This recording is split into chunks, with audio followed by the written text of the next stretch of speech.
In the gray corridors of a Leningrad apartment block during the final years of the Soviet Union, a boy named Vladimir Putin sat hunched over mathematics textbooks, his red pioneer scarf neatly folded beside him.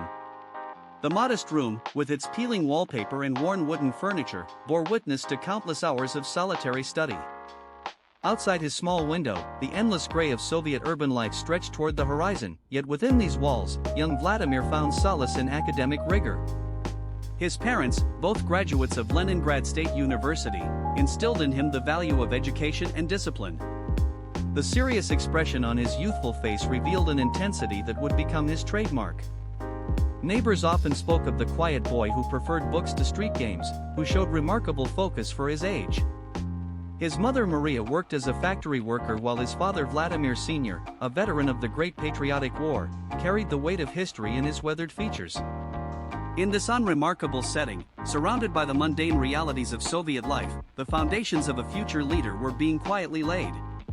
The boy who would one day reshape a nation was simply another anonymous face in the vast Soviet machine, unaware that his methodical approach to learning would eventually serve purposes far beyond classroom examinations. The transformation from studious university graduate to intelligence operative happened with the precision of a well-oiled mechanism. In the autumn of 1975, Vladimir Putin donned his first official suit as a KGB officer, the red tie symbolizing loyalty to the state he would serve for the next 16 years. The Leningrad headquarters where he first reported for duty embodied the imposing architecture of Soviet power, its corridors echoing with the footsteps of men who shaped destinies from behind closed doors. His colleagues quickly recognized something unusual in the young officer's demeanor, a combination of intellectual curiosity and unwavering dedication that set him apart from his peers. The work itself suited his methodical nature, requiring analysis, patience, and an ability to read between lines that most people never noticed existed. His superiors noted his facility with languages, particularly German, which would prove invaluable in his foreign assignments. The quiet confidence that radiated from his posture during meetings suggested someone comfortable with responsibility beyond his years. As he studied classified documents in the evening light that streamed through the office windows, Putin began to understand the intricate web of international relations that his country navigated with such careful precision. The ideological certainties of his youth were being refined by exposure to the complex realities of global politics, where loyalty and pragmatism often walked hand in hand through the corridors of power.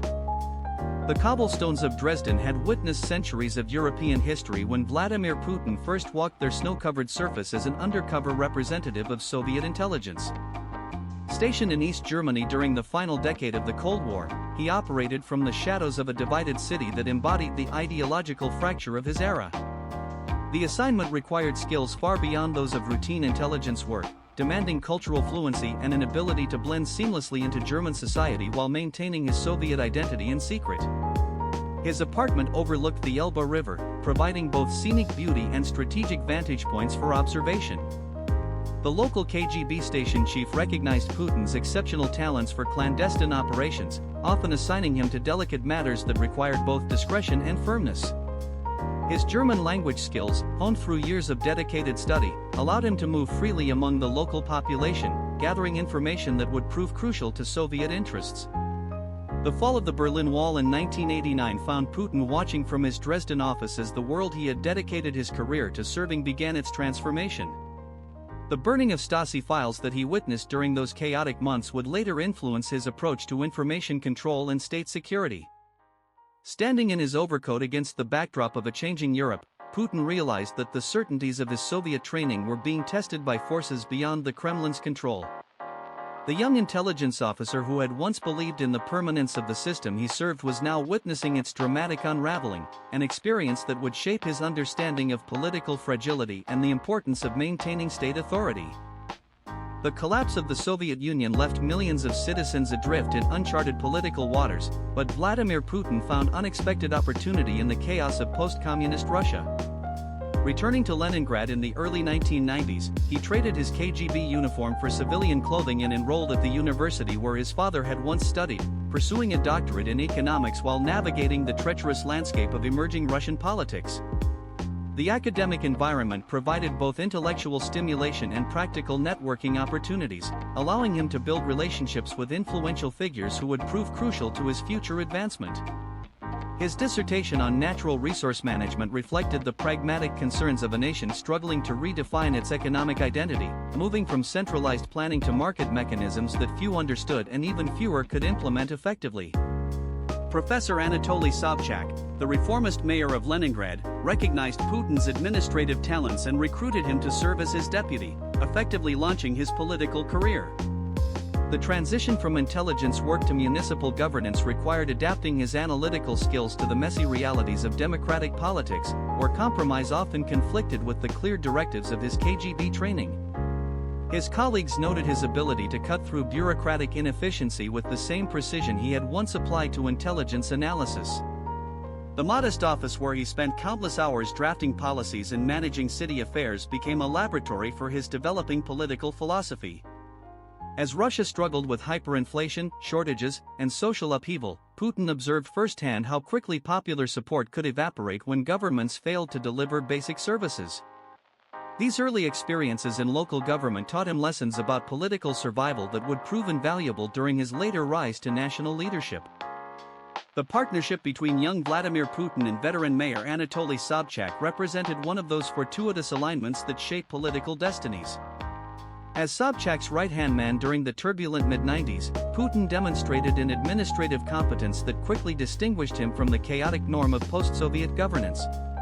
Their working relationship flourished against the backdrop of St. Petersburg's transformation from Leningrad, as the city struggled to reclaim its pre-revolutionary identity while adapting to market realities. Putin's role as Sobchak's deputy required managing everything from municipal budgets to international relations, providing him with a comprehensive education in the practical mechanics of political power.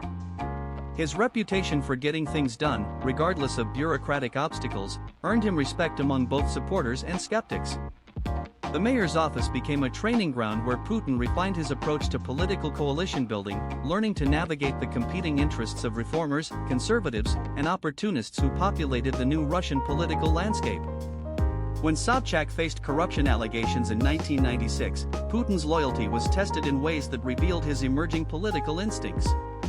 Rather than abandoning his mentor, he worked tirelessly to manage the crisis, demonstrating both personal integrity and strategic thinking that impressed observers throughout the political establishment. The experience taught him valuable lessons about the vulnerability of political figures to media scrutiny and legal challenges, insights that would influence his later approach to governance.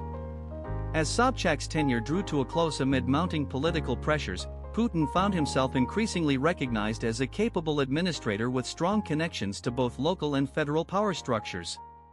The confidence he displayed during public appearances reflected not just personal ambition but a growing awareness that he possessed the skills necessary for higher office. His time in St. Petersburg had transformed him from a former intelligence officer into a seasoned political operator, ready for the next phase of his remarkable journey. The summons to Moscow came unexpectedly in August of 1999, interrupting Putin's relatively comfortable existence as a mid-level federal official in St. Petersburg. Boris Yeltsin's inner circle had been searching for someone to lead the Federal Security Service, the KGB's successor organization, and Putin's combination of intelligence experience and political reliability made him an attractive candidate. The ornate Kremlin corridors that he now navigated daily represented the pinnacle of Russian power, far removed from the modest university office where he had once drafted municipal budgets. His appointment as FSB director required him to manage an organization still struggling to define its role in post-Soviet Russia, balancing traditional security functions with new responsibilities in a democratic society. The work suited his analytical nature, allowing him to apply his intelligence background to contemporary challenges while building relationships with key figures in the federal government. When Yeltsin unexpectedly elevated him to the position of prime minister in August 1999, Putin found himself thrust into the highest levels of Russian governance with remarkable speed. The decision reflected the president's recognition that the country needed strong leadership to address mounting challenges, including economic instability and the escalating conflict in Chechnya. Putin's acceptance speech revealed a newfound confidence that surprised those who remembered his earlier reticence, suggesting that his years of political apprenticeship had prepared him for greater responsibilities. The transition from security official to head of government required adapting his methodical approach to the unpredictable rhythms of national politics, where media attention and public opinion played increasingly important roles. His relationship with Yeltsin proved crucial during this formative period, as he learned to navigate the complex dynamics of presidential succession while managing the day-to-day challenges of governing a vast and troubled nation. The young prime minister's serious demeanor during cabinet meetings reflected both the weight of his new responsibilities and his determination to prove worthy of the trust placed in him. The New Year's Eve announcement that would change Vladimir Putin's life arrived with characteristic Yeltsin unpredictability, catching both the prime minister and the nation off guard. As Russian families prepared to celebrate the arrival of 2000, Boris Yeltsin's resignation statement designated his 47-year-old prime minister as acting president, thrusting Putin into the highest office in the land with no prior electoral mandate. The weight of this unexpected responsibility settled upon his shoulders during those quiet final hours of the 20th century, as Moscow's streets filled with revelers unaware that their new leader was contemplating the enormous challenges ahead. The transition occurred against the backdrop of Russia's ongoing military campaign in Chechnya, an unpopular conflict that had already claimed thousands of lives and damaged the government's credibility. Putin's first public statements as acting president revealed a determination to bring order to what many perceived as national chaos, promising to restore both domestic stability and international respect for Russian interests. His approach to governance reflected lessons learned from years of observing the difficulties that had plagued Yeltsin's administration, particularly the president's struggles with health issues and political indecisiveness. The acting president's methodical style contrasted sharply with the impulsive decision-making that had characterized much of the 1990s, suggesting that Russia might finally find the steady leadership that had eluded it since the Soviet collapse. His first weeks in office demonstrated an ability to project authority while avoiding the political missteps that had undermined previous administrations. The public responded positively to his straightforward communication style and apparent competence in handling complex policy matters. As the calendar turned to 2001, Putin had successfully transformed himself from an unexpected political appointment into a figure of genuine national authority, setting the stage for his eventual election as Russia's president. The presidential campaign of 2000 represented Vladimir Putin's first opportunity to present his vision for Russia directly to the electorate, and he approached the task with characteristic methodical preparation. His platform emphasized national restoration, promising to end the chaos that had characterized the Yeltsin years while respecting the democratic institutions that had emerged during the turbulent 1990s. The campaign itself reflected his preference for substance over spectacle, focusing on policy discussions rather than the personality-driven politics that had dominated previous electoral contests. His opponents, a collection of regional governors and political figures from the previous administration, found themselves outmaneuvered by Putin's disciplined approach to campaigning and his ability to connect with voters' desire for stability. The Second Chechen War, which began shortly after he assumed the presidency, provided both a challenge and an opportunity to demonstrate his commitment to restoring federal authority. His handling of the conflict, while controversial internationally, resonated with many Russians who viewed it as necessary for maintaining national unity. The apartment building bombings that occurred during the campaign season created a climate of fear that Putin skillfully exploited to build support for his security-focused agenda. His television appearances during this period revealed a growing confidence in front of cameras, as he learned to project the presidential authority that voters expected from their leader. The March election results confirmed what political observers had suspected, that Putin's combination of competence and stability appealed to a population weary of economic uncertainty and political drama. His victory margin of 53% represented a solid mandate for his proposed reforms, though it also highlighted the continued divisions within Russian society. The transition from acting president to elected leader marked Putin's successful transformation from political appointee to democratically chosen representative of the Russian people, establishing the foundation for his long tenure in office. The second presidential campaign of Vladimir Putin unfolded against the backdrop of a nation experiencing renewed confidence after years of economic stagnation and political uncertainty. His re-election bid in 2004 benefited from a recovering economy, fueled by rising oil prices and his administration's efforts to centralize federal authority while maintaining democratic forms. The campaign itself demonstrated his growing mastery of political theater, as he traveled throughout Russia's vast territory, appearing in factories, schools, and public squares to connect directly with voters. His approval ratings consistently exceeded 70% during this period, reflecting widespread public satisfaction with improvements in living standards and national pride. The opposition candidates, including liberal reformer Grigory Yavlinsky and communist Gennady Zyuganov, struggled to articulate compelling alternatives to Putin's pragmatic approach to governance. International observers noted the campaign's emphasis on national sovereignty and traditional values, themes that resonated with voters concerned about Western influence on Russian culture and politics. Putin's handling of the Yukos affair, while criticized by Western governments, demonstrated his willingness to prioritize state interests over individual business concerns, a stance that many Russians supported during a period of economic nationalism. His victory speech at Red Square following the election results celebrated not just personal triumph but what he described as the Russian people's choice to pursue a unique path of development. The massive crowds that gathered to hear his address reflected genuine enthusiasm for his leadership, suggesting that his combination of stability and assertiveness had struck a chord with the electorate. The re-election campaign solidified Putin's position as Russia's undisputed leader, providing him with both popular mandate and political legitimacy to pursue his vision of national restoration. As he addressed supporters from the steps of the Kremlin, Putin projected an image of confident leadership that would define his approach to governance during his second term in office. The global financial crisis of 2008 tested Vladimir Putin's leadership in ways that no previous challenge had matched, forcing him to balance his commitment to state control with the realities of international economic integration. As oil prices plummeted and Russian markets experienced dramatic volatility, Putin found himself managing a crisis that threatened the economic foundations of his political authority. His initial response reflected his instinctive preference for decisive action, as he coordinated with central bank officials and economic advisors to implement emergency measures designed to stabilize the financial system.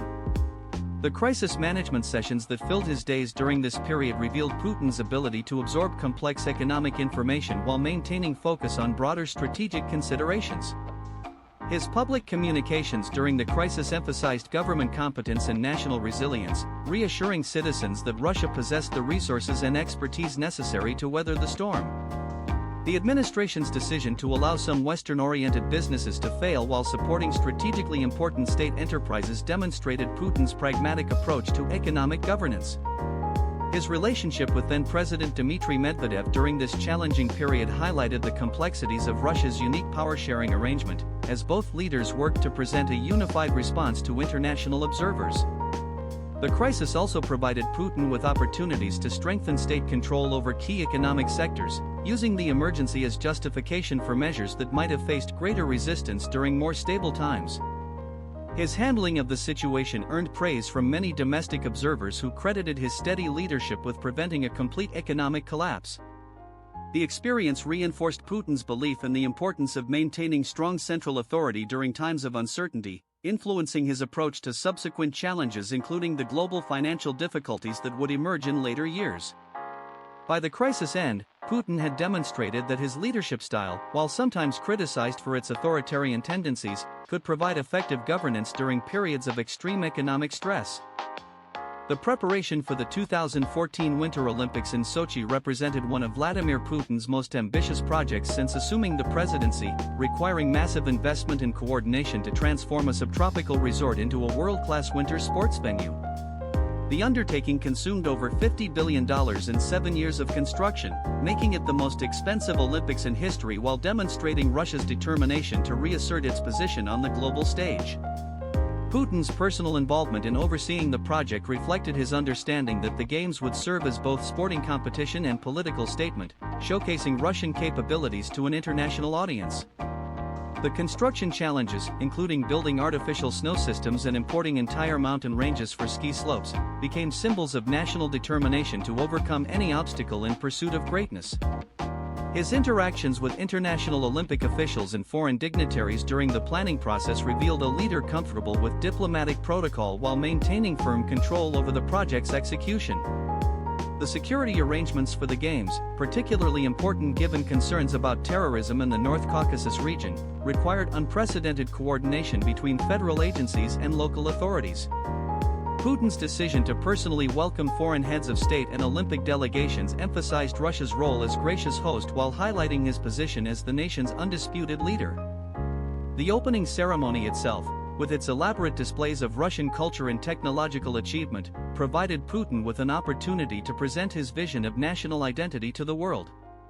The international media coverage, while sometimes critical of Russia's human rights record, could not ignore the successful execution of one of the most complex sporting events in modern history. The Olympic Games represented the culmination of Putin's efforts to restore Russian prestige and influence, providing a platform for demonstrating that his country could compete effectively with Western nations in organizing major international events. As he stood in the Sochi Stadium watching the world celebrate his nation's achievement, Putin understood that the Olympics had accomplished something more significant than athletic competition, serving as proof that Russia had reclaimed its place among the world's great powers. The annexation of Crimea in March 2014 marked Vladimir Putin's most dramatic assertion of Russian influence since his return to the presidency, transforming him from regional leader to figure of global significance overnight. The rapid military operation, conducted with characteristic Russian efficiency, demonstrated his willingness to use force to protect what he considered vital national interests, regardless of international opposition. The decision to intervene in Crimea reflected Putin's analysis that the Ukrainian revolution represented a direct threat to Russian strategic interests, particularly the naval base at Sevastopol that provided Russia's only warm water port access to the Mediterranean. His public justifications for the intervention emphasized protecting ethnic Russians from perceived persecution while maintaining historical ties between the two nations. The operation itself showcased the modernization of Russian military capabilities, as special forces and naval infantry units secured key installations with minimal resistance and surprisingly few casualties. Putin's television appearances during the crisis projected calm authority, as he explained his actions to both domestic and international audiences while dismissing Western criticism as hypocritical interference in sovereign affairs. The swift victory in Crimea provided him with an unexpected boost in domestic popularity, as Russians celebrated what many viewed as restoration of national honor after years of perceived weakness. His handling of the international response, including economic sanctions and diplomatic isolation, revealed his calculation that Western resolve would prove insufficient to challenge Russian actions effectively. The crisis also demonstrated Putin's mastery of information warfare, as Russian media outlets presented the intervention as defensive rather than aggressive, shaping domestic opinion to support his policies. The annexation of Crimea fundamentally altered the post-Cold War European security order, establishing Putin as a leader willing to challenge international norms when he perceived Russian interests to be threatened. As he monitored the operation's progress from his Kremlin office, Putin understood that his decision would reshape both Russian foreign policy and his own position in global politics for years to come. The decision to intervene in Syria in 2015 represented Vladimir Putin's most significant military operation since the Cold War's end, demonstrating his determination to project Russian power beyond the post-Soviet sphere while supporting a longtime ally facing existential threats. His analysis of the Syrian conflict revealed a leader who understood both regional dynamics and global power politics, recognizing that Bashar al-Assad's survival was crucial to maintaining Russian influence in the Middle East. The intervention itself showcased the modernization of Russian military capabilities, as air forces conducted precision strikes while naval vessels launched cruise missiles from the Mediterranean, projecting power across vast distances with unprecedented accuracy. Putin's coordination with Iranian and Hezbollah forces demonstrated his ability to build effective coalitions while maintaining Russian operational independence, a diplomatic skill that impressed both allies and adversaries. The military campaign required careful management of relationships with Turkey, Israel, and the United States, as Putin navigated complex regional rivalries while advancing Russian interests. His public communications during the intervention emphasized Russia's role as a stabilizing force in the region, contrasting sharply with Western approaches that he characterized as naive and counterproductive. The operation's success in turning the tide of the Syrian conflict earned Putin recognition as a serious military power, restoring Russia's reputation as a force to be reckoned with in Middle Eastern affairs. His handling of the refugee crisis that emerged from the conflict allowed him to criticize European policies while positioning Russia as a defender of traditional values against what he viewed as Western moral relativism. The Syrian intervention also provided valuable combat experience for Russian forces, testing equipment and tactics in real-world conditions while demonstrating the effectiveness of military reforms implemented during his tenure. As he monitored progress reports in his Kremlin office, Putin understood that his Syrian adventure had fundamentally altered Russia's position in global affairs, establishing his country as a major player in Middle Eastern politics while enhancing his own reputation as a decisive leader willing to use military force to achieve strategic objectives. The coronavirus pandemic of 2020 presented Vladimir Putin with perhaps his most complex challenge since assuming the presidency, requiring him to balance public health concerns with economic stability while maintaining political control during a period of unprecedented uncertainty. His initial response to the crisis reflected his preference for centralized decision-making, as he coordinated with health officials and economic advisors to implement measures designed to contain the virus while minimizing social disruption. The pandemic's impact on Russia's oil-dependent economy created additional complications, as falling energy prices combined with reduced global demand to threaten the financial foundations of his political authority. Putin's public communications during the crisis emphasized government competence and national resilience, reassuring citizens that Russia possessed the resources and expertise necessary to overcome the emergency. His decision to postpone constitutional reforms and extend his presidential term through legal mechanisms demonstrated his understanding that the crisis required stable leadership while maintaining constitutional legitimacy. The administration's handling of vaccine development and distribution showcased Russian scientific capabilities while providing opportunities for international diplomacy through vaccine diplomacy initiatives. Putin's interactions with foreign leaders during the pandemic revealed a leader comfortable with crisis management while maintaining focus on broader strategic considerations. The economic support measures implemented during this period, including assistance to businesses and individuals affected by lockdowns, required unprecedented government spending while testing the limits of Russia's fiscal capacity. His approach to balancing public health restrictions with economic concerns reflected his understanding that prolonged shutdowns could threaten both popular support and political stability. The pandemic also provided opportunities to strengthen state control over key sectors while demonstrating government effectiveness in crisis management. As he worked from his Kremlin office during those challenging months, Putin understood that his handling of the pandemic would significantly influence his legacy while shaping Russia's position in the post-crisis world order. The constitutional amendments approved in 2020 fundamentally altered the structure of Russian governance while securing Vladimir Putin's position as the country's dominant political figure for the foreseeable future. The extensive changes to the legal framework required careful coordination with regional leaders and political elites, ensuring that the reforms would withstand both domestic and international scrutiny. Putin's public campaign in support of the amendments emphasized themes of national stability and continuity, arguing that the changes were necessary to maintain effective governance during challenging times. The voting process itself, conducted amid pandemic restrictions and international criticism, demonstrated his ability to mobilize popular support while managing complex logistical challenges. His interactions with foreign governments during the amendment process revealed a leader confident in his domestic authority while maintaining focus on international relationships. The constitutional changes allowed Putin to reset his presidential terms, potentially extending his tenure through 2036, a prospect that both supporters and critics recognized as transformative for Russian politics. His handling of opposition figures during this period, including the arrest of Alexei Navalny, demonstrated his calculation that maintaining political control required firm responses to challenges to his authority. The amendments also included provisions strengthening traditional values and national sovereignty, themes that resonated with many Russian voters concerned about Western influence on domestic affairs. Putin's public appearances during the campaign period projected confidence and determination, as he explained the reforms to citizens while dismissing criticism from international observers.